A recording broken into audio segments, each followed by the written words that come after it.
There it is. I'm sorry. All right. You've got to mute Facebook. And don't forget to mute Facebook. That's the one thing I forgot to tell you before we start. We've got a delay going on there. I knew. All right. Not sure why we have that going on there, but why that's happening. Hey, good morning, everybody. Welcome. How did I stop that yesterday? We're live. We got stuff going on here. We got delay. We got music. We got the whole thing going. Let's see. All right. I think we're good. Hey, good morning, everybody. It is Friday, April 30th, 2021. I've got my good friend Colin Harbor here. I've got Bruce Pulver here. Good morning, Colin. Hey, good morning, Mark. How's it going today? Hey, everybody. Thanks for joining us. Just a reminder, this is Strike a Chord Podcast, and we're two lifelong friends with a love of baseball, music, motivation, and inspiration, nostalgia and culture, mixing in a little fun. And we want you to take the journey with us. So we're glad that you're listening. We're glad that you're watching. We've got a great guest today who we'll introduce in just a minute, but I wanted to take a couple of minutes or a few seconds here just to mention a couple of things. We have updated our website. So feel free to go to strikeachord.live, not .net, not .com, not .org, strikeachord.live. We will be adding things through the upcoming days.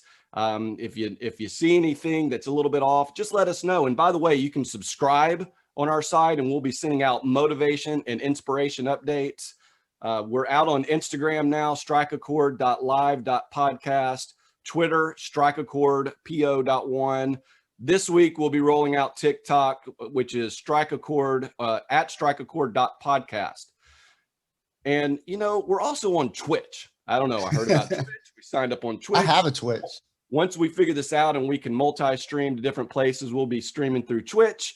We'll be streaming through YouTube. So check us out, like, subscribe, and share it with others. And I had one more thing I wanted to do, Mark. And what was that, Colin? A little bit off script, and I don't want to do that. But I don't know. I don't know if you can see this, Mark. Oh, dude. Is it visible? Is that mine? That is yours, Mark. That's crazy. Mark Ellis is on the tag. About a year or so ago, Marty, my brother, who you know, said, "Hey, Colin, I've got an old John Lennon t-shirt from Mark Ellis." And I said, "John Lennon t-shirt from Mark Ellis?" I said, "Yeah, give it to me." So after this, I'm going to get your address. I'm going to send it to you. I found it last night. Blown away. I don't know. I can promise you I didn't steal this. No. I did not steal this. Because I may be a lot of things, but I'm not a thief. And I got that shirt in 1987 in New Jersey at the Meadowlands Hilton at Beatlefest. And this is what's crazy. This is the serendipity of all this. Yesterday, well, I can't say that because I'd blow the cover off where we're going to play. Anyways, White Tie is moving up, and we're going to play some other places. And I wore that shirt to a concert that was Herman's Hermits, Paul Revere and the Raiders, the Turtles, Flo and Eddie, my favorite, Grassroots. It was a great show, and I wore that shirt, and I remember wearing that shirt, and I always wondered where that shirt went. I'm not going to talk about the shirt anymore, but I'm blown away. I'm going to introduce. You will have the shirt within the week. I can guarantee you that. I am going to introduce my dear friend, author, TED Talker, wordsmith, incredible dude, one of my favorite people on the planet. I'd like to introduce Bruce Pulver this morning to the Strike a Chord Podcast Live. Welcome, Bruce. Mark, Colin, good morning, guys. I think that T-shirt story is a show in itself, man. Right. Absolutely. The journey to Dallas, Texas, you guys today. It's great to be with you. Awesome. Thank you. Thank you for being here. How are things in your world this morning, man, in Atlanta, GA? Things are great. Friday morning. Daughter's birthday, so that's going to be fun. We're going to have a meal together tonight, and yeah, it's just all's good. I can't complain. No one would listen anyway, right?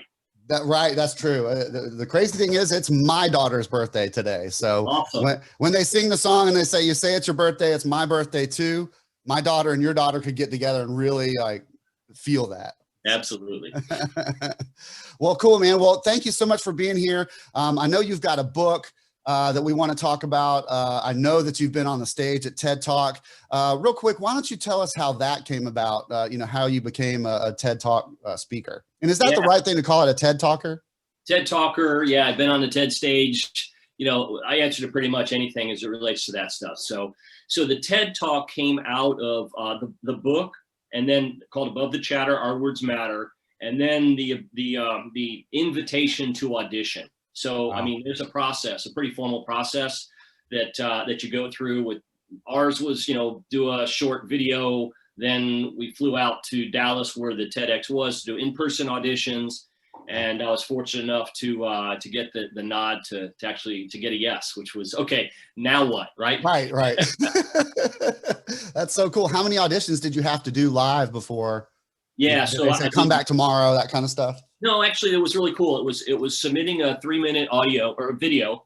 Then when you flew out, basically you got 5 minutes. Wow. And they rolled through an entire day of in-person auditions, and then they did some audio longer or video longer auditions for folks that couldn't fly in for it, but not probably quite as hard as The Voice or American Idol, but right. It for a speaker who had done, a career full of sales presentations and, training classes. It's such a different message, a different structure, that it really took, once you get the yes, for me, it was, okay, now what? And right. So, we got some good coaching, but I mean, I probably watched 250 TED Talks. I scripted it and tried to memorize it. And then I learned a whole process for how to not have a script and not have too many slides, but still trying to make it a conversation, which was, a real learning experience for me. And I'm so blessed. I mean, it just, from a small town, a kid from a small town to have 175,000 people having seen his TED. I mean, I don't even think I know 175,000 people right. or where I put them all. But it's such an honor that the message, it's really about your mindset and switching from a negative to a positive mindset, how that can change your outcomes. And it seems to have really struck a chord and not to. There we go. That's where that came from. Keep going. You're doing great. Great. You only have to insert that 3 more times to get your 50 okay. bucks. Well, the chord was struck. And it was, diminished 7. I don't know. So it, but it was really, there seems to be a message right now of hope that folks are looking for, of optimism, of positivity. So what you guys are doing, it's just an honor to be with you guys and, share the podcast platform with you guys today. Thanks, Bruce. And, I'm really happy that Mark introduced me to you this week.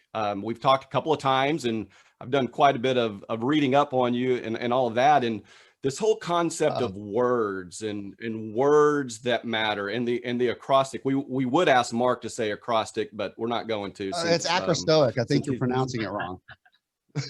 No, I'm almost 100% sure that I'm right. But this whole concept and the importance of words and words that matter and some of that. And I wanted to mention a quote that we've talked about this week and that we actually posted on Instagram. And it's a quote from Arthur Ashe, the tennis legend. Start where you are, use what you have, do what you can. And that's not one word, but that is a well-crafted quote. And I know some of what we're going to talk today is about starting or stopping or some of those things. And so again, it's great to have you on and let's talk a little bit about that, the use of words, the whole concept of the acrostic. Again, no, I'm going to mispronounce it. Yeah, no, it's great. And, there's a lot of science behind the power of a word and how we speak to ourselves. And I mean, there's an awful lot of it that's documented. For me, it was more experiential. I mean, I had a real traumatic, for me, life change. I call it my BAM moment, when everything was going along just fine, work, profession, career, all of that. And then through a corporate downsizing, my job was eliminated. And so that moment I call my BAM moment. And I just didn't know what to do. I mean, I was spiraling. I was, not me. Well, you must have meant somebody else. Or, you go through all that, then you go through the anger, and then you go through the self-doubt, and all that kind of just started mixing into my head. And then the morning after this layoff, a word pounded in my head when I woke up, and that word was strong. And I didn't really know what it meant, but I wrote it down. I looked at it, I wrote it vertically. We can talk a little bit about the wordiness and all that as we get through. But strong, I just looked at it And, as Mark says, an acrostic or whatever you want to say, I just looked at the letters of the word, and it just, bam, it went: stand tall, remain optimistic, now go for it. So I sort of embedded the word strong in my mind for that day and tried to find something to which I could be strong. And it was just the opposite of weak or victim, or I'm at a loss. I'm not gonna be able to do anything. I'm stuck, right? So that word just triggered in me the desire, the real push to find something that I could be strong for my family, for myself, for my future. And that's where the story started about the writing. And it went on consecutively for 420 consecutive mornings. I wrote a word the same way. And so I say there's a lot of science behind it, Colin, but to me, I'm kind of like the lab rat. I mean, it came to me, I tried to apply it. And when I began to see that how I thought about something, meaning speaking about it to myself or to others, it really did have an impact on that first step. And I know that we're kind of talking about, stopping, et cetera, but that really helped me kind of get out of the funk and start looking for ways that I could make the most of the situation. Well, you may not remember this, but I'm interested to ask you, what was the second day like? Okay, so the first day you wrote strong. What was the next day like? Well, the first day was like, oh, that was interesting. Right. The second day was kind of freaky. Yeah. Right, because the word was awesome. Wow. Yep. A wonderful experience shall overwhelm my expectations. So how many days again did you write these down? Yeah. Consecutively? 420 consecutive days. And somebody asked me once, why did you stop at 420? Right. And not because of the beer. And not because of the other thing that people associate 420 with. Right. It's time to do something with this, Bruce. Right. I mean, because it just became a habit. It was something, we're talking about this too. It was something, a daily incremental step that I could take or just wait for. And I really do. I'm a faith-based guy. I'm a Christian, and I truly believe that it was a gift given to me to help myself. And then at that point, it became, okay, now this has to be bigger than Bruce. Because as I started sharing these out during that period of time, the messages I'd get back from, a friend who had just come out of chemo that said, I really needed that word you texted me today. Yep. A friend of mine who's a physician and a surgeon said, hey, I was scrubbing at 6 o'clock in the morning, getting ready to go for a surgery, and you texted the word in calm, catch a little moment. And I needed to catch a little moment before I walked from scrub into OR. And I went, okay, this is, I don't know what this is, but I have to keep going with it. When you had to be thinking, this isn't Bruce doing this. No. This isn't Bruce. I talk about it a lot of times, and I don't know, Colin, if you remember our friend David Simmons from Pensacola back in the day. Yeah. Phenomenal guitarist. He unfortunately is no longer with us, but I asked him one time, the best guitarist that you never heard, really. Incredible. He did play with Joe Scarborough for many years, but Joe never made it in that realm, and he played with Keith Richards. But anyways, one day I asked him, I was just like, it's so fluid with you. I see a lot of great guitarists and they do all these things. How do you do it? And he said, Mark, it's not me. He's like, it comes in from this side, and to me, that's opening up a conduit to God, right? And allowing yourself to be receptive to the gifts that God is bestowing upon you. And you can call it whatever you want. We like to call it God here, the three of us, but you can call it the universe, goddess, whatever you believe in is cool with us. We're just sharing with you our experience. For me, this thing happened with Colin. My Hey, Guess What? I Love You group happened because I opened up that conduit and I was receptive to the gifts that God is bestowing on me. Do you feel like it's that for you? 100%. And, I talked about the job loss and that sort of bam moment, but there's a little bit of a backstory of my life to that. And the one is, on the day I was born, my mother suffered a traumatic heart disease, heart explosion, really. It was called a dissecting aortic aneurysm. The blood leaving her heart through her aortas, through her arteries, tore the artery, and blood was bleeding in between the liners of the blood vessels. And all except 3 people had died within 72 hours of that happening on medical record history.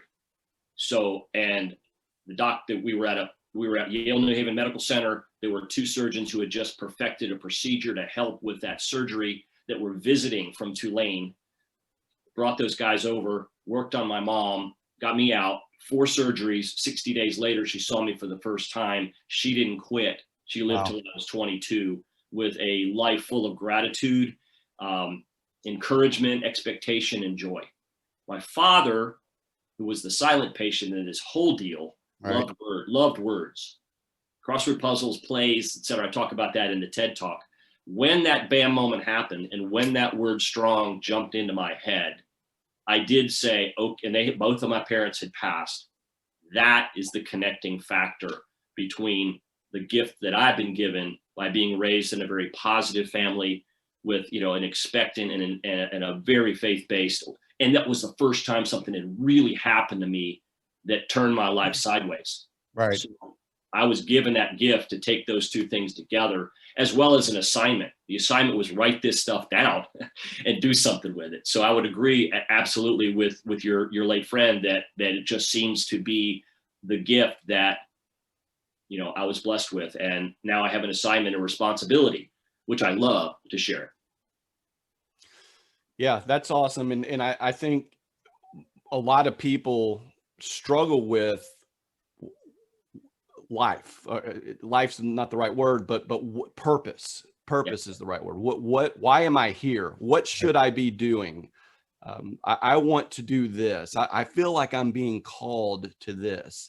Yeah. But a lot of times they struggle with the starting, which we talked about. And it's not just the starting, though. It's some of the stuff we've talked about this week and that you talk about, which is stopping. Yeah. Yeah. Commitment to the commitment.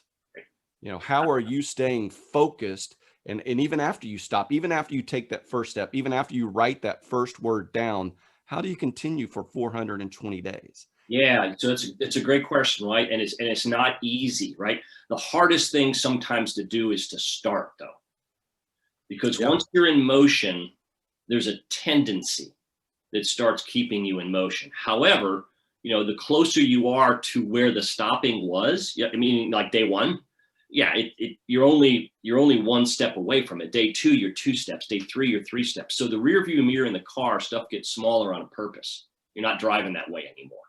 So it isn't easy, and I struggle with it as well. But I kind of gotten somewhat addicted, guys, to sort of this thing called incrementalism, which means you can start, which is great, like Arthur Ashe's first point, right? You start. And so I wrote the word start this morning that I'd like to share with you guys. Yeah, and please. I'll back up a little bit after that. But so you can find on my Instagram page above the chatter, Bruce Pulver, I post a word every day now. And today, because I knew we were going to talk about this, I thought about it this morning, from stuck to start. So I just take the word start, right? And just the letters, S-T-A-R-T, if I spelled it right. Yeah, S-T-A-R-T. And here's the S, right? Say, what can I do? So if you're in a stuck situation, you feel completely overwhelmed because the mission might be too big. The hill might seem too tall to climb, right? The outcome you're looking for seems so far away. But if you start by saying, what can I do today? I think that's a very good way to kind of start. I don't know, you got a paint bucket in the house, right? And that cap is stuck down there. What do? You get a screwdriver and you prying it first. And you start loosening it, right? So you say, what can I do? And it's a little step. That's the S. Okay. T is take one action in that direction. What can I do? And then do something. It doesn't matter. Let's say, for example, because I want this to be activational, not just theoretical. Let's say that you want to, by the time the summer's over, walk a 5K. Not run one, not do a half marathon, not do an ultra, whatever. You just want to go from no movement to being able to walk 3 miles, maybe to a destination. I want to be able to walk to the park instead of drive to the park, okay? Put your shoes and your shorts and your t-shirt at the end of the bed tonight. Love that. That you have to walk by them to not do it. Right. Put them on, walk to the first mailbox and come back home. I don't care but do something. Take one action. Does that make sense? So that's the T. Yes. Take an action in that direction. The A is ask how later, just do now. So let's say there's a relationship that you're trying to mend. Maybe it's estranged. Maybe it's something you feel like you need to fix, or maybe it's something you feel like someone needs to forgive you for. Right. Don't try to figure out how. Just do something. Do one thing towards that. The how part comes together. None of this stuff has that little instruction manual, that you get from IKEA. This isn't that way. You have to take the action. And that may be a way to say, okay, I'll do that, and I can get a little bit less stuck, right? And start. Okay. The R is reach beyond your belief. I know that for me, it wasn't 420 days. For me, it was finding another job. It was getting back into the arena, right? And picking up and going forward. I wasn't sure I could. I mean, I had success. And then you start going, well, man, maybe I got lucky. Maybe I'm just around good people. I know that feeling. Right? You go, maybe I'm questioning myself. Right. But I had to reach beyond my belief and say, no, there's more to it. And one of the things that I wrote in the book later, which I rely on a lot, and I want everyone to hear this, is that I believe everyone has their unique gifts. Like your guitar player friend has his gifts in the band. Right. You have your vocal gift and your performance gift, and they're all different. And we all have them. Oftentimes we look to others' gifts and say, I don't have, therefore I'm not. Right. But we all have them. And this is how I wrote gifts. God installed features to share. We all have them. It's an obligation to find them and use them. So that's where I would say reach beyond your belief. Everything that you have gone through today is preparing you for that next. It's hard to believe that sometimes, but that's what I had to go. Okay, I've gone through a job layoff. Okay, not the first time, probably not the last time. Oh, guess what? I've also been in sales and felt a lot of rejection over the years. Go back to that rejection feeling. What did you do when that happened? So building on that. Okay, and then the T, and I'm taking a while here, but the T. No, you're good. Keep going.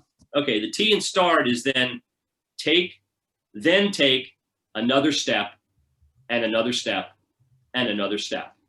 Just keep going. Because if you don't stop, if you start and don't stop, you will find a path and more will open up for you as you go through that. So to me, that's how we start. That's one way to think about starting. And we'll put that in the show notes so that you guys can have start and share it out with the listeners and folks who maybe take that and maybe there's a nugget there to activate starting. Man, I love that. So if you're listening to this podcast or watching this video and you are struggling with procrastination, mowing your yard, getting a job, taking care of an issue that needs to be resolved that's been lingering for a long time, think about this acrostic. Think about the steps you can take. One of the ones that stood out to me, and I didn't type it quick enough, but was the A, ask not how. And then I put, but just take action. You probably said something else. Yeah, just do now. Take action. Don't ask how. The how part is where we get all wrapped around the axle about what's the right process. What do I do first? What are the 7 things to get to? No, start. That's why we have these technical difficulties on this podcast. If Mark and I were still asking how to get all of this podcast, the webpage, getting it all out on all the podcast networks, we wouldn't be on episode 4, right? No. If we didn't just take action, if we were asking how, we'd still be probably weeks away from starting. Well, and that brings up a good point. I think a lot of people have a fear of embarrassment, right? They don't want to fail in front of everybody, right? And so one of my things that I advise people on is, so what? You walked out in the street in your underwear. Okay. So they saw you in your underwear. Okay. Is that going to kill you? I tell people all the time, what is the worst thing that can happen if you fail doing this? Oh, I'm embarrassed. Okay. Does that kill you? Does that put you in the hospital? Does that harm another person? Then what does it matter? Start today. Do now. So I think that's an incredible point that both of you guys brought up. That's a big deal. Well, there's a flip of that. sometimes I've seen in situations, and that's with me as well. I mean, like I said, I'm the lab rat. It's me. I'm not talking about observations or seeing 20,000 patients. I'm a patient of one. That sometimes until the pain of staying where I am is greater than the pain it's going to take me to make that change, I'm staying put. It's less painful to stay put. Right. So we have to kind of embrace the fact that it is going to be hard. And one of the mantras I try to keep my mind on is do hard things, Bruce, because when you do hard things, hard things become easier to do. You get in the habit of looking for not the easy way through the door, but let's try to figure something, because that's where we learn.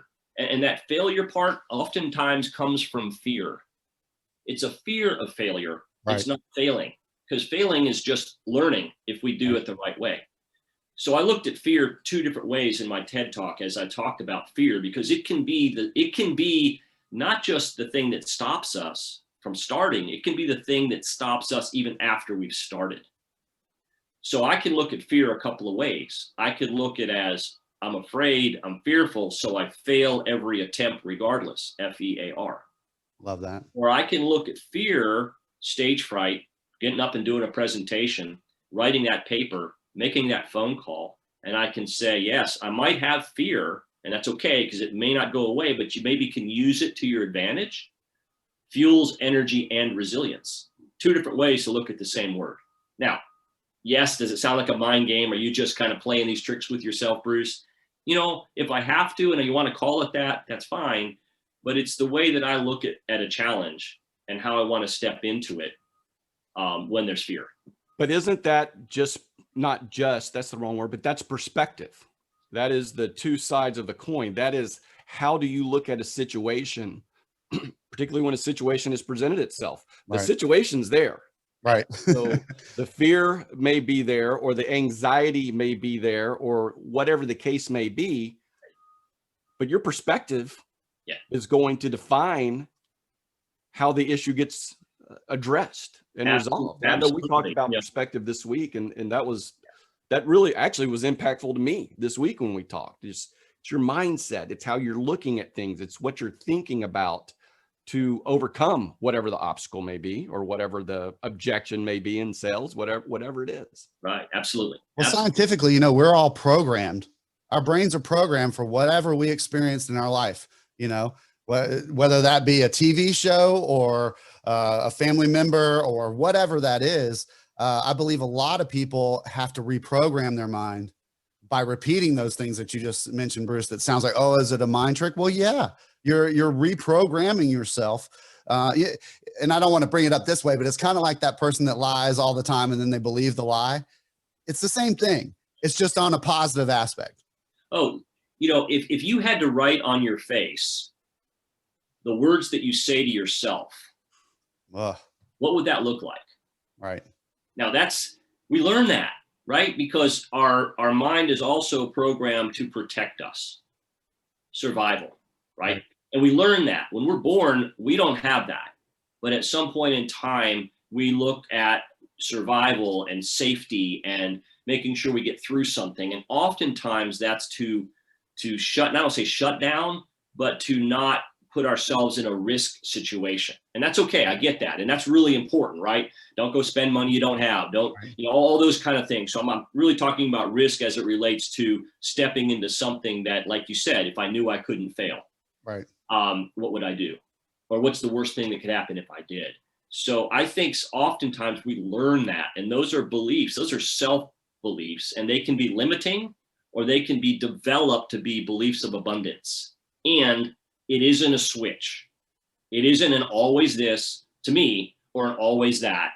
It's the constant, what kind of conversation am I having with myself, Bruce? How am I doing? And we talked a little bit about start, but how do we keep going? And how can we activate the keep going once we start? And I'll jump to this a second. We chatted about this as we were planning pre-show. And that was, everybody has a calendar or has some way that they look at what's out there a week from now or 2 weeks from now. When you've started that, let's go back to that, put the shoes and the shorts and the t-shirt and the socks at the end of the bed. Which I love that, by the way. When you start that, right? And maybe you just go to the mailbox and back or up one or whatever it is. Put a reminder, put an appointment with yourself 2 weeks out, and that button will go off as a reminder. And the title of that reminder, that appointment is, how you doing, Mark? You got this. What's the distance up to now? How many pages of the books have you read? How many of those encouraging messages that you promised yourself you're going to send out to others have you done? Whatever that is, and you're checking in with yourself and you pick the period, because self-confidence is what drives the start and keeps it going. And Ed Milet talks about self-confidence being very simple, making and keeping promises to yourself. Wow. That matters. So put that in the calendar in your time frame, because otherwise a resolution, right, at the beginning of the year, can't become what I call a real solution, just adding the AL between the R and the E. And then if you do something enough, it becomes a habit, right? And a habit is what you do. Right. But if you do something long enough, repeat it. I've learned this through the 420 days, through other things that I tried. I've applied this. A habit then becomes not what you do. It becomes a lifestyle, which is who you are. And I say strive for the who you are by going to a real solution, forming a habit, because when you put a new habit in, an old habit probably is going to die out. Sure. And you commit to that habit long enough that it becomes a lifestyle, whether it's I'm going to get off of a carbonated drink, or whether I'm going to cut back on sugar, or whatever the thing is, it then becomes your lifestyle. Not I'm on a diet. Right. I'm a healthy eater. Two different things. Love that. That's great. Yeah. I mean, I experienced that stuff myself. Both you and I have been through Glenn Lundy's 67-day challenge. And I did the whole thing 75 days. First of all, I started doing it not even knowing there was a challenge. Yeah. So I was changing my lifestyle because I knew I needed to. And even on the days where I don't get up at 3 o'clock in the morning, my body still wakes me up at 3 o'clock in the morning. Yeah. And I know you're doing a couple of other things. I think you might've mentioned you've done 75 hard. Another thing that I have done now for, I guess it's been 4 months straight, is take a cold shower in the morning, every morning. I'll never stop doing that, because it's invigorating for me, and it helps me. It's those little things, right? Right. So we talked about incrementalism. It's one of my favorite words. I don't have an acrostic for that. You are challenged, my friend. Okay, it will happen. No good challenge goes unattempted. Right. Except it says, here, hold my beer. That one doesn't go well ever. So the thing I love about incrementalism is in the middle of that word is the word mental. Yep. Okay, so let's talk about what you just said. You said 67 days, you went 75 for the morning routine and doing the same things, 5 things every morning, right? Right. And then you said cold shower. Right. And maybe there's something else you got. You're doing your morning diet every day. Yep. So when you set a routine incrementally, what it does is it teaches you how to do the next one. So you have what David Goggins calls a cookie jar. It's an experience that's a good one that you can pull from and say, I've done this before. I've walked for 30 straight days to get to the 1.5 miles. Right. 30 straight mornings, I had my shorts and t-shirt, and hopefully it was a different shorts, a different t-shirt. Right? I had them there. I did it. Okay, now I want to learn a new bit of technology that's going to help me in my job. And it's a 30-day class of an hour every morning before work. Yep. What do you build on? You build on the fact that you did 30 days of that walk. It's transferable because you're teaching a mental commitment to the commitment to yourself. Right. Does that make sense? Absolutely. And it's also a validation that you can do it. Right. Yeah. It doesn't have, so maybe Mount Kilimanjaro is the ultimate goal, but maybe putting the shoes on first and doing that every day is the trigger. It's the part of getting unstuck, Colin, that we talked about. Stopping, right? And again, this is not easy, but man, if you want the change, it's so worth it. If you read 10 pages of motivation a day, every day. You know, the average novel, the average book of self-help is around 150 pages. So let's say 140, boom, right? 10 pages a day, 2 weeks, you read one book. 26 weeks, you've read 26 books. Read 20 pages a day, you've read 52 books. Mm-hmm. What can you pour into your head and your mind and your body and your spirit and your soul about improving or encouragement just by doing 10 pages every day? So what does that mean? That 10 pages might take you 30 minutes, might take you 10 minutes, might take you an hour. It doesn't matter how long it takes you, but what it is, it's one less Netflix show. Right. Yeah. Right. And you know, it's a very similar concept to on another podcast. I had a guest who was a triathlete, and he went to Europe. He trained with a former Austrian boxer was his coach, which is great. But wow. he trained with Olympic gold medalists. He trained with Ironmen, and he tells a story of one day he was swimming and didn't have a good workout, and the coach pulled him out of the pool and said, "Hey, let me tell you something. Every day you're going to do some work, and every day it's going to be very similar to rocks, coal, diamonds, and you're going to take this stuff and you're going to put it behind you, and you're going to start building a mountain of work that you can take with you wherever you go, that you'll be able to draw on and pull on." So when you guys were talking about that a minute ago, I always think back to Trent and his triathlete coach telling him, "Look, take these experiences, take the coal, take the diamond, take the rocks, and take that mountain of experience. Take the 10 pages that you read today and the walking to the mailbox. Take these different things and start to pile them behind you, because you're going to be able to use those experiences. They are going to essentially be who you are." Now, I probably butchered the story a little bit about what his coach told him. He told it so much more eloquently, but I think you get the point. Yeah, because as you stretch, right?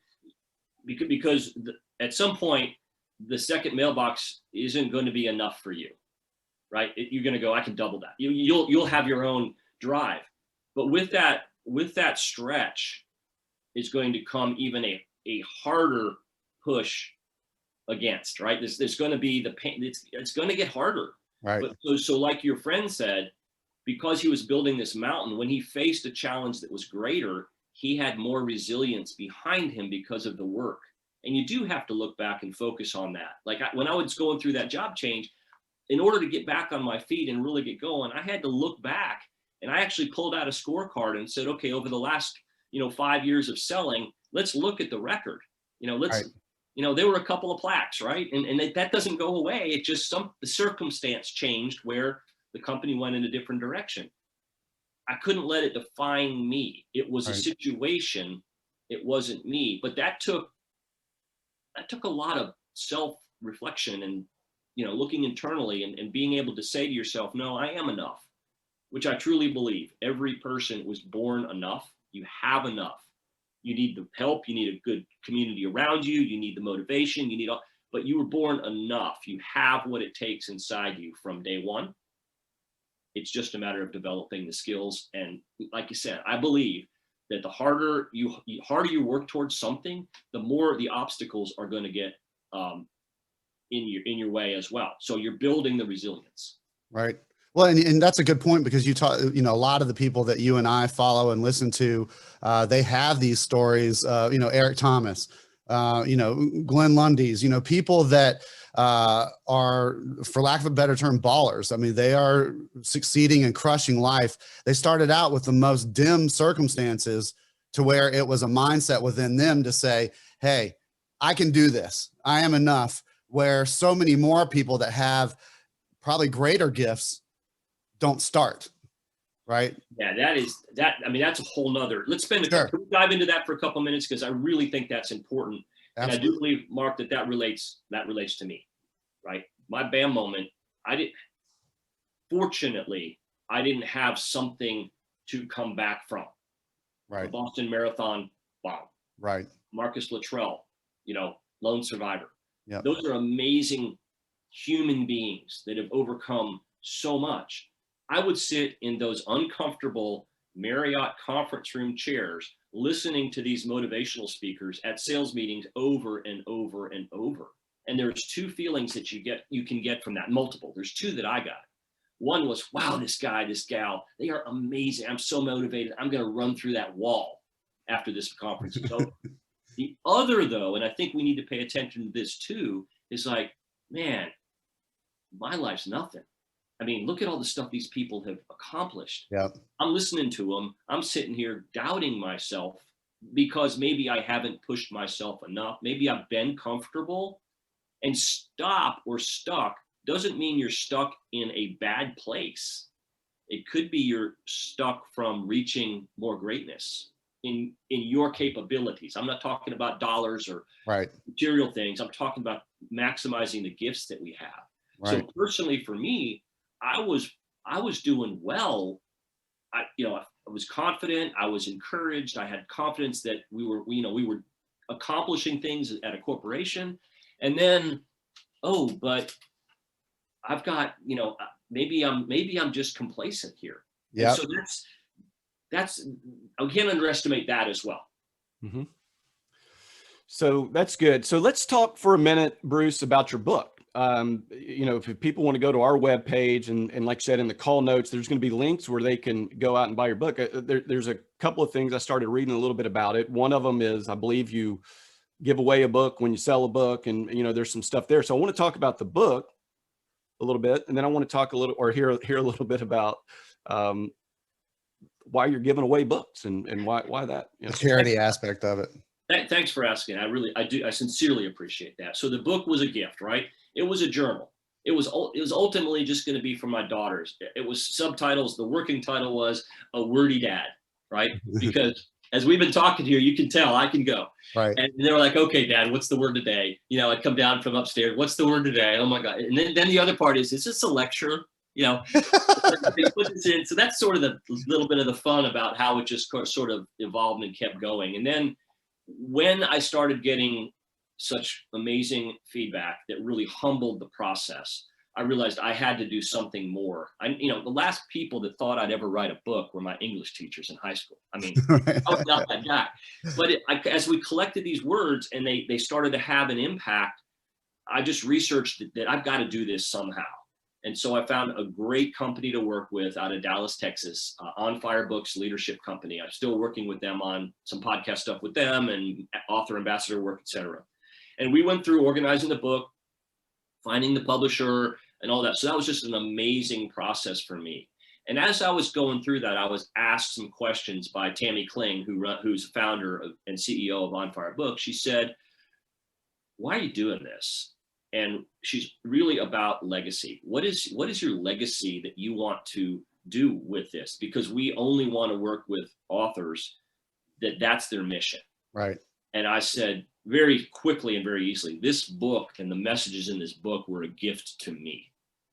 If I claim it and say I wrote it and I'm this awesome author and all this stuff is just my creativity, and I don't find a way, an outlet to make it available to others, then it's going to explode.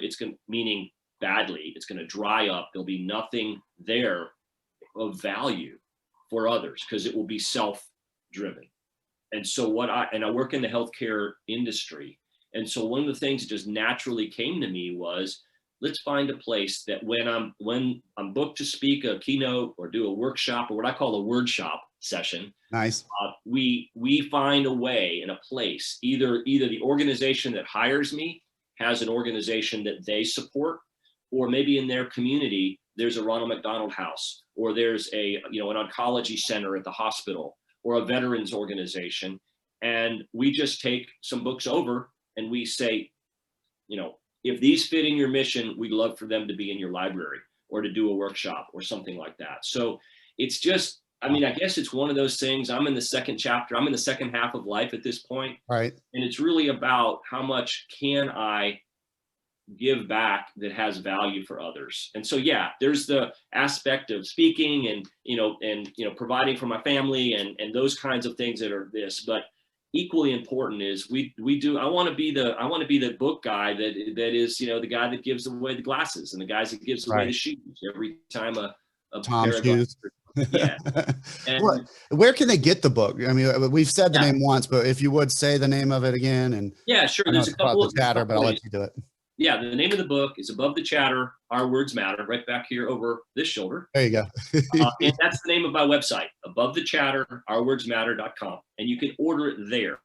If you order it there, say you want to do a gift for someone or yourself, or maybe for your leadership team, I just ask you to send me the names of the people you're going to give them to, and then I sign every book.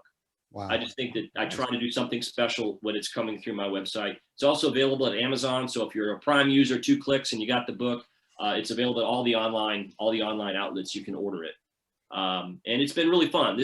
We just finished a Mother's Day gift package for a charity that's a dear friend of mine. And Mark, I know you know. I was going to ask about Eddie Brown's charity. So if you would keep going. Yeah, sure. So our dear friend Eddie Brown runs the most amazing, what I call gap-filling charity I have ever heard in my life. Wow. I'll give you a minute or two. Single moms back on their feet. So they've started, right? As we've been talking about, they are moving. They have, they're moving forward, and life is turning in the direction that they're working to at least get even, if not get ahead of the game, if you know what I mean. Just kind of do positive, right? Well, what happens if that mom's on the way to work and her windshield chips? Well, if she has to get the car inspected, it's not going to pass. Right. She can't drive the car. Can't drive the car, can't go to work. Can't go to work, can't pay the bills. Can't pay the bills, boom. Right. You have the draw, if you will, or the pull back to where you're so eagerly getting out of.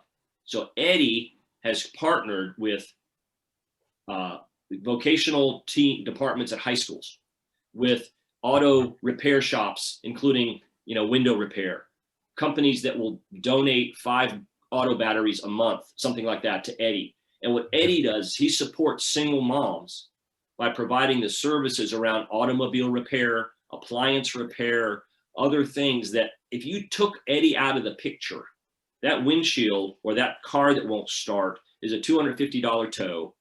It's into a repair shop that you never know what's going to happen. And Eddie's got these partnerships that windshield might be free. Right. That battery, which might just need a charge, might be $1.60 worth of distilled water, and the mom's back on the road. So that's Eddie. It's called givingwordsva.org. If anyone wants to look at that. So what did we do? So there are some amazing ladies called the Twang Sisters, and they love me some twang. They are the gifting queens. So they look at how can we wow a person who needs to receive a gift, and someone will call them and say, I want to gift Mark something, and this is what Mark loves, and you'll get a customized gift, like that. So I reached out to them and I said, we need to do something for Eddie around Mother's Day. Right. So we put together a Mother's Day gift package that has, so blessed, my books in it, a freshwater pearl bracelet, some encouraging messages. I wrote the word mother, and they did a laminated bookmark for it. Right. And those were sold. They kind of passed the deadline, but they were sold for $85. Wow. And all of the profits go to Eddie. So if someone wants to give a gift to their mom, their grandmother, their daughter, whoever's a mom, they could do that. And we even had some folks say, look, I don't have my mom is passed, or I don't have a sister, and they donated Eddie directly. So those are things I love to be involved in, because it's for the greater good. And man, if there's one word in my book that touches a mom or a dad or a student or whomever, to make it through that chemo or to, go positively to that job interview, this whole book and this whole process is worth it. Yeah, well, that's awesome, and I'm glad you're doing that, and we'll have a link to that on strikeachord.live too, and that is a great way, a great charity, a great purpose. And you talk about the macro issue of sometimes people trying to get on their feet and all that, taking it down to the micro issue of, hey, the windshield got chipped, and it causes a series of events that could lead to catastrophe and a helpless and maybe even sometimes hopeless situation. So we need to help with that. And if you're listening to this, and we'll actually put a link to it on the video when we push it out as well. Well, Well, and you'll see Eddie Brown on here. You'll see Vicky Everett and the Twain sisters on here. We'll get them on here in a few weeks. So yeah, and Eddie actually, it looks like actually posted a link to the charity on the conversation on Facebook. I know we're not talking about a lot of that right now, but it is on there, so you can grab the link there. Bruce, I want to say thank you. We're really kind of up against time. It always seems like we're not going to be able to make it, and then when the time comes, it's here. But before we wrap it up, I wanted to mention one other thing, Mark. Sorry, I forgot to say up front that not only all the video places we are, that we're also on all of the podcast networks now, with the exception of Apple. I've got to get it out to Apple. So Spotify, Google, Amazon, Audible, Radio Public, TuneIn, Deezer. That's right, Deezer. Whatever Deezer is. Ghana, Player FM. So you can subscribe to this podcast on all of those networks, and we would appreciate it if you do subscribe and if you would forward it to others and let them know. So Bruce, thank you. I know, Mark, you probably want to wrap up a couple of things. Bruce, you might want to wrap up a couple of things. Well, yeah, well, let's give Bruce a chance to speak. But Bruce, this went by so fast that I'd like to do this again. We'd love to have you back anytime that you'd be willing to do it. I'd love to. You know, just the positivity is so important. And, you know, as the world opens back up and folks are looking for, you know, that motivation or that encouraging session in their keynotes or in their workshops, things like that, we're just looking for those kinds of opportunities. I can be reached at my website, abovethechatterourwordsmatter.com. I just enjoy the opportunity for the conversation. I mean, if we drop one nugget that someone can go from stop to start, then that whole hour we've spent together, besides being joyful to spend with you guys, hopefully has an activational impact on someone. Well, that's great, man. I greatly appreciate that.